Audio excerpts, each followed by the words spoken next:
make a little bit more progress on that subject. I believe we ended on the first page. We had done the first page, but I want to go back to where it says assent. Assent, A-S-S-E-N-T, assent. And assent means to agree. We want to understand how our faith, Isaac and Jacob. Mm-hmm.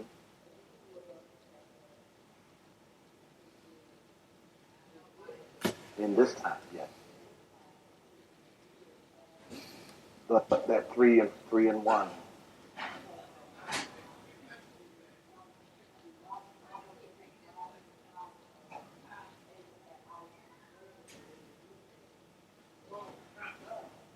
Because in this time, we live in the church age. We live under grace. And he was referred to in the Old Testament under the law as the God of Abraham, Isaac, and Jacob. Those were individuals that he was in covenant with.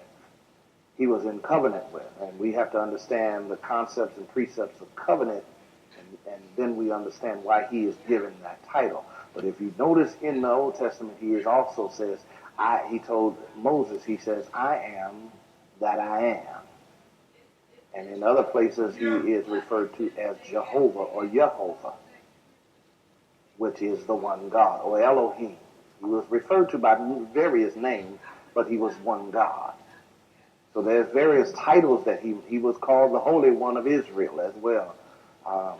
Various titles that address God in the Old Testament. Various titles. Jehovah Shalom, Jehovah Sitkanu, Jehovah Rapha. Various titles that he was addressed as. Elohim, as I said. El Shaddai. Various titles, but the one God. So we're talking about, on one hand, we're talking about how he was referred to under the Old Testament law, but also that the embodiment, the manifestation of God in the earth was in Jesus Christ.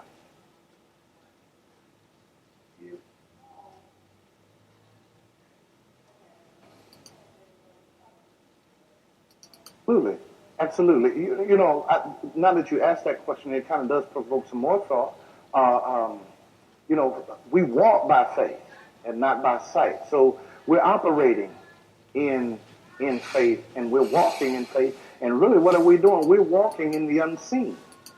We don't see it yet,